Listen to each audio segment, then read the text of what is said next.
얘가 아마 집에 늦게 들어갔던 것 같아요. 이제 아버지가 화가 난 거죠. 자식 뭐 왜 이렇게 늦게 들어오는 거야? 그러면서 막 소리를 지르면서 혼을 막 낸 모양이에요. 그 순간 얘가 창문으로 뛰었어요. 그래가지고 창문을 열고 그대로 뛰어서 사망했어요. 이걸 아빠 엄마가 다 보셨고 그 얘기를 이제 나중에 그 어머님이 오셔서 저한테 얘기해 주셨는데, 그래서 저도 참 마음이 힘들 때가 많아요. 자살을 하려고 하는 사람을 보면 왠지 말리고 싶은 마음이 들지 않으세요? 그렇게 말리고 싶어 하는 마음이 드는 건 왜일까요? 내가 얼마나 고통스러워서 지금 죽음까지 생각하고 있는지는 알지도 못하면서 살아야 한다고만 얘기하는 그런 모습은 상당히 불편합니다. 굉장히 힘들고요. 그럼 뭐라고 해야 될까요? 그래서 제가 결심을 한 거예요.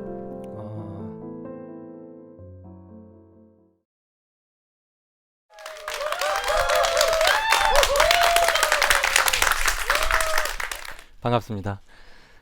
저는 박준성이라고 합니다. 자살 충동이나 이제 자해에 대한 충동을 많이 느끼는 청소년들, 이런 청소년들을 많이 만나고 있는 소아청소년 정신건강의학과 전문의입니다.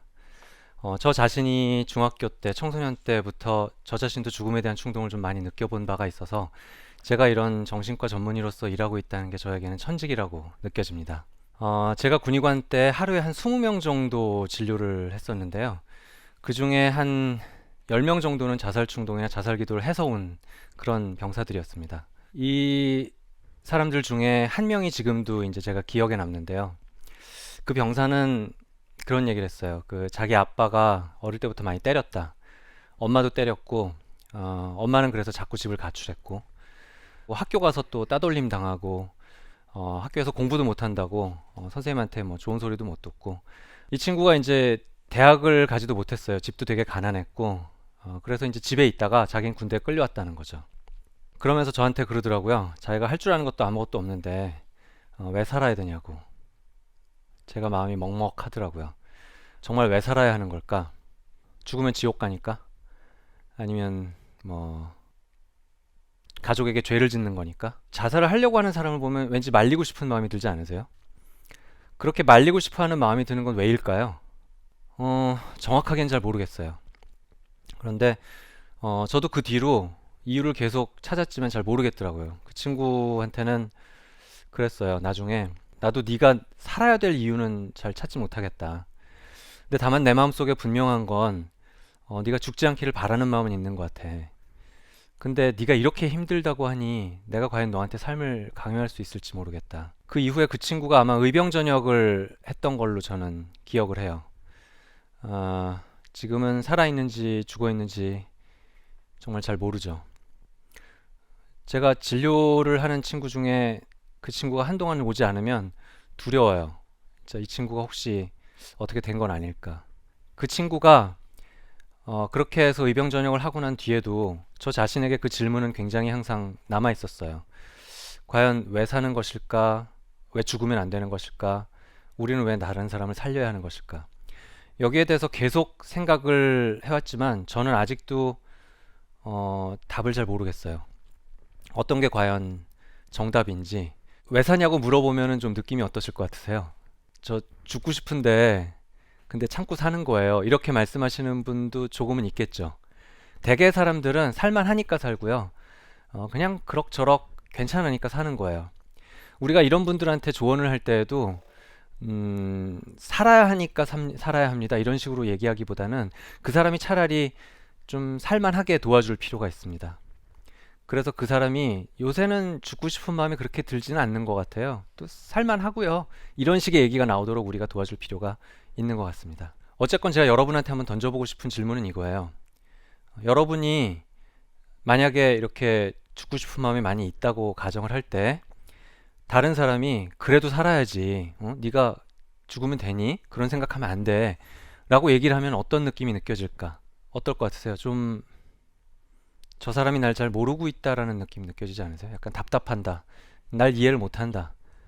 그 사람은 나한테 어떻게 살라고 얘기는 하는데, 그게 어떻게 나한테 잘 와닿진 않아요. 오히려 이상하게 약간 짜증이 나고 화가 나고 뭐 그런 느낌이 듭니다.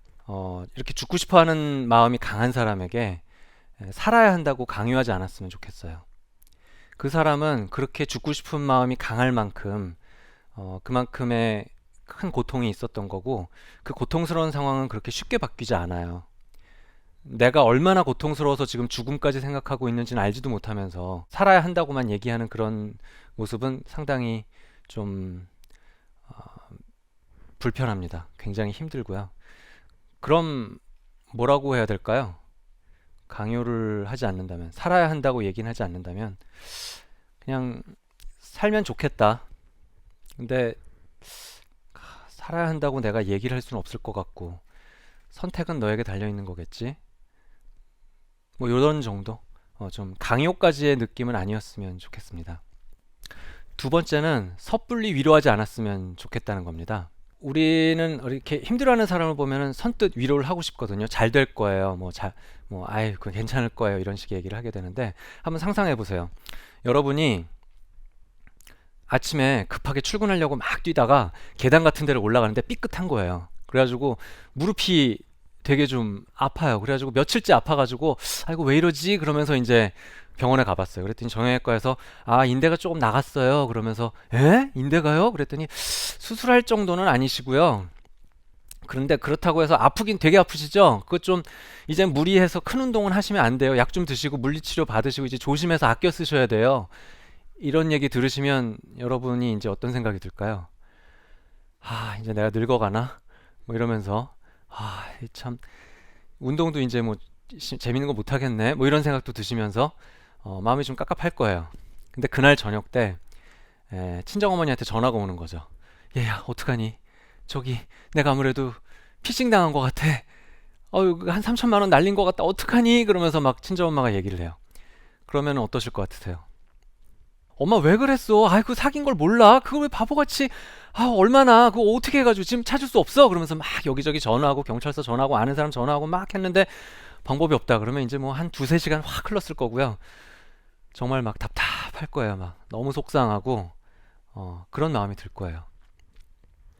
근데 그날 저녁에 막 마음이 아파가지고 막 굉장히 속상한 일인데 저녁 때 남편이 술 먹고 늦게 들어와요. 그러더니 들어오자마자 이제 골아 떨어져서 자는데 남편 카톡이 자꾸 울리는 거예요. 뭐야 이 밤에? 그러면서 새벽에 카톡을 이렇게 우연히 봤더니 왠 잘 모르는 여자 이름의 카톡이 되게 다정한 메시지가 막 오는 거야. 머리에 퍼뜩 무슨 생각이 드시죠?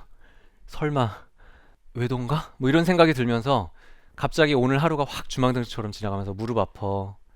엄마 피싱 사기 당했대. 남편이 갑자기 뭔가 안 좋은 뭐가 생긴 것 같아. 이런 일이 갑자기 어느 날 닥치면 여러분 어떤 느낌이 들 것 같으세요? 굉장히 막 짜증이 나고 화가 날 수도 있는데 거기에서 어떤 상황에서는 좀 슬프고 내가 뭘 한 건가 지금까지 열심히 산다고 살아왔는데 애 키우고 남편 뒷바라지하고 한다고 살아왔는데 이게 지금 다 뭐 한 건가 싶고 허무하면서 왜 살지? 이런 생각이 들 수도 있다는 거죠. 뭐 이런 정도 가지고 그런 생각이 듭니까? 라고 생각이 드실 수도 있는데요. 여기 한 건쯤 더 있어서 최근에 부동산이 오른다고 해가지고 부동산을 샀는데 내가 산 그 부동산이 갑자기 한 2억이 떨어진 거예요. 이런 일이 한두 개쯤 더 얹혀지면 여러분도 죽음을 생각하지 않기가 쉽지 않을 거예요.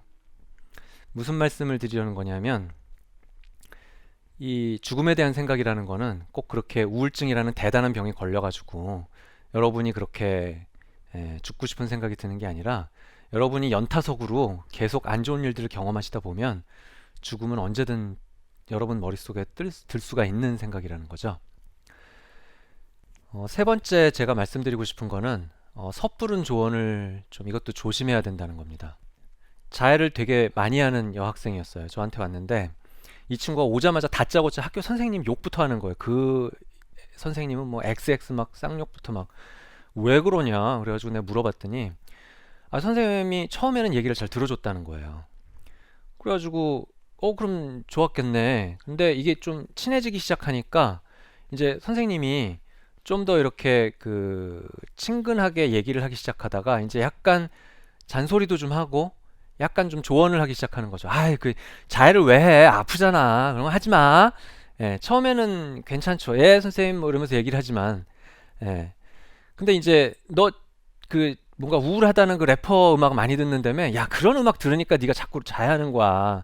그 음악 듣지 마. 좀 왜 자꾸 들어? 이러면서 자꾸 막 이제 개입과 간섭이라고 느껴지는 말들을 하더라는 거죠. 그러니까 얘가 이제 막 화가 나는 거예요. 아니, 지가 뭘 한다고 나한테 난리야. 이러면서 이제 막 저한테 화를 내는 거예요. 물론 이런 조언이 관계가 좋고 좀 먹힐 때도 있어요. 근데 이 조언이 도움이 되기보다 해로울 때가 좀 더 많은 것 같아요. 이렇게 자해를 하는 청소년에게는. 왜냐하면 여러분도 한번 생각해 보세요. 여러분이 그 이혼을 만약에 하시기로 결정을 내리셨다면 그 쉬운 결정 아니잖아요.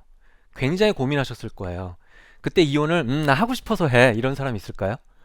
아마 없을 거예요. 되게 굉장히 고민하고 할 수밖에 없기 때문에 하는 경우가 많아요. 회사를 다니다가 그만두신다고 그럴 때 그 회사 그만두는 게 그렇게 쉽습니까? 굉장히 고민을 많이 하다가 할까 말까 이러다가 정말 안 되겠다. 그래가지고 이제 뭔가 굉장히 힘들 때 비로소 어, 회사를 그만두게 돼요. 그런 것처럼 이 친구들도 자해를 하는 친구들도 죽음에 대해서 생각하는 친구들도 엄청나게 고민을 많이 해요. 할까 말까.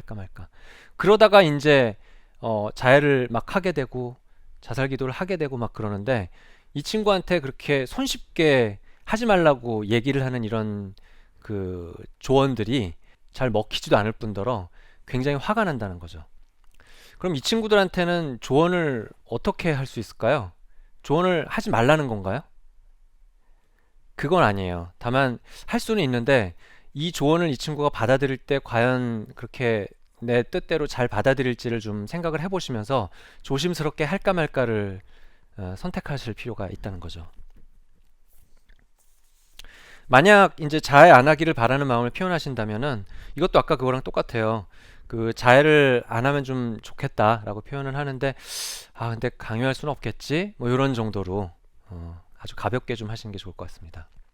네 번째로 제가 이제 말씀드리고 싶은 거는 지금 내가 무언가 이렇게 힘들어하는 사람을 위해서 할 수 있는 게 있다고 느껴지신다면 주저하지 말고 하시라는 거예요. 그 행동을 할까 말까 고민하다가 우리가 상당히 그 타이밍을 놓치고 후회하게 되는 경우들이 있거든요. 저한테 다니던 한 남학생이 있었어요. 그때가 아마 중학교 3학년인가 한 3, 4년 다닌 친구예요. 근데 이 애가 저한테 다니다가 잠시 안 다녔어요. 한 3, 4개월 안 다녔는데 얘가 아마 집에 늦게 들어갔던 것 같아요. 막 늦게 들어가니까 당연히 들어가자마자 이제 아버지가 화가 난 거죠. 너 이놈의 자식 뭐 왜 이렇게 늦게 들어오는 거야? 그러면서 막 소리를 지르면서 혼을 막 낸 모양이에요. 그 순간 얘가 창문으로 뛰었어요. 그래가지고 창문을 열고 그대로 뛰어서 사망했어요. 이걸 아빠 엄마가 다 보셨고 그 얘기를 이제 나중에 그 어머님이 오셔서 저한테 얘기를 해주셨는데 그래서 저도 참 마음이 힘들 때가 많아요. 그래서 제가 결심을 한 거예요. 내가 지금 뭔가 할 수 있는 게 있다면은 주저하지 말고 해야겠다. 이 결심을 한 거죠. 그 창문 스토퍼라는 게 있어요. 그 여러분 집이 뭐 한 17층, 막 19층 이런 고층에 살고 계시는데 아이가 죽고 싶어 해요. 근데 얘가 그 방법으로서 뛰어내리는 걸 생각해요. 그럴 때 여러분이 두 다리 뻗고 잘 수 있을까요? 잠을 못 자요, 어머님들이. 너무 불안해서. 입원시켜야 되잖아요. 입원을 시키려고 이제 데려갔는데 입원도 또 그렇게 쉬운 게 아니에요. 보호자의 동의나 아니면 절차나 아니면은 그 또 환자의 인권 얘기가 되면서 그렇게 또 쉬운 건 아니에요. 그러다 보니까 그 되게 애매한 영역이 있어요. 이거를 입원을 시켜야 되나 아니면은 그냥 좀 집에서 지켜봐야 되나라고 할 때 약간 자살 충동이 있는데도 불구하고 그냥 외래에서 좀 지켜봐야 되는 경우들이 생겨요. 얘도 이제 그런 상황이었던 거죠. 그럴 때 이제 우리는 불안하고요. 부모도 엄청 불안해요. 근데 그게 집도 높고 뛰어내릴 것 같은 상황에 이거를 그냥 잘 수가 없는 거예요. 뭐 애 손에다가 실을 묶어놓고 잘 수도 없고. 그래서 이제 이런 경우에 저는 창문 스토퍼라는 걸 권유드려요. 사진에 나가는데 이제 싼 거는 한 500원짜리 철물점에서 파는 것도 있고요. 비싼 거는 뭐 몇만 원짜리도 있어요. 이게 뭐냐면은 왜 우리 그 창문 갖다 이렇게 열잖아요. 창문에 틀이 있는데 창문의 틀이 어느 정도 이상 열리지 않도록 밑에다 이렇게 고정시켜서 거기다 이렇게 나사를 박아 놓으면 되는 거예요. 근데 이거를 문이 활짝 열리게 되는 곳에 하면 아무 의미가 없고요. 사람 얼굴 폭보다 좁게까지만 열리게 해야 돼요. 머리가 못 나가면 몸이 못 나가요.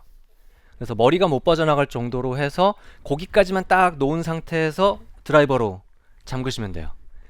그래가지고 그렇게 해놓으면은 약간의 환기는 할 수 있는데 이 자녀가 만약에 자살 충동이 생겨가지고 확 창문으로 뛰어갈 때 창문을 막 열거든요. 그러면 막 열려고 그러는데 이게 미친 듯이 안 열리잖아요. 그럼 막 하다가 에이씨 하고 포기해요. 거기에서 드라이버 갖고 와가지고 이걸 여는 애는 없어요. 그 순간에 위기만 넘기면 돼요. 그래서 저는 이거를 많이 권유를 하는 편이고요. 이렇게 조치를 통해서 좀 살았다고 말씀하시는 분들이 몇 분 있어요. 또 하나 제가 많이 권유드리는 거는 칼을 치우는 걸 권유드려요. 저는 아이들이 칼로 자해를 하는 경우들이 많은데 이제 깊게 긋게 되면 죽게 되잖아요. 자살 기도로 하게 되면은 이게 위험하잖아요. 그래서 칼을 치우는데 어떤 분들은 이제 이 칼을 치우는 게 아무 의미가 없다고 얘기하시기도 해요. 근데 제가 이 칼을 치우라는 거는 뭐 애랑 몸싸움 해가지고 칼을 뺏으란 얘기가 아니에요. 그거는 위험하고요. 애가 뭐 이렇게 학교가 있을 때 또는 집에 있는데 뭐 목욕할 때 자고 있을 때 이럴 때 조용히 가방 이렇게 살짝 봐서 조용히 칼을 갖다 이렇게 빼는 거예요. 그러면 이 칼을 어디다 둬야 될까요? 아무 데나 놓으면 또 쓰잖아요. 그래서 이 커터칼이랑 식칼이랑 여자애 같은 경우에 이제 눈썹 칼 이런 칼들을 저는 어떤 방문 안에 넣어놓고 방을 잠그시든가 아니면 금고를 하나 사가지고 금고 안에 넣어두시고 필요할 때만 꺼내 쓰는 거를 권유드려요. 애들이 놀리기도 해요. 엄마, 나 또 사면 되는데 새로 200원밖에 안 해. 뭐 이렇게 얘기를 하기도 해요. 근데 저는 이게 효과가 있다고 믿어요. 실제로 효과가 있는 걸 저는 경험해요. 이게 논문으로 쓰여지거나 연구가 되진 않았는데요. 이렇게 칼을 조용히 숨기잖아요. 그러면은 애가 천천히 느끼는 것 같아요. 은은하게. 아, 나의 부모가 내가 죽지 않기를 바라는구나. 내가 내 몸에 상처가 나지 않기를 바라는구나. 부모가 나를 사랑하고 있구나. 소중하게 느끼는구나. 이거를 애가 천천히 느끼게 되는 것 같아요. 이 느낌을 아이가 받기 시작하면 애가 천천히 자살 충동과 자해가 줄기 시작해요. 그래서 저는 칼을 숨기는 것도 상당히 효과적인 방법이라고 개인적으로 생각합니다. 이외에도 다른 방법들이 또 꽤 있어요.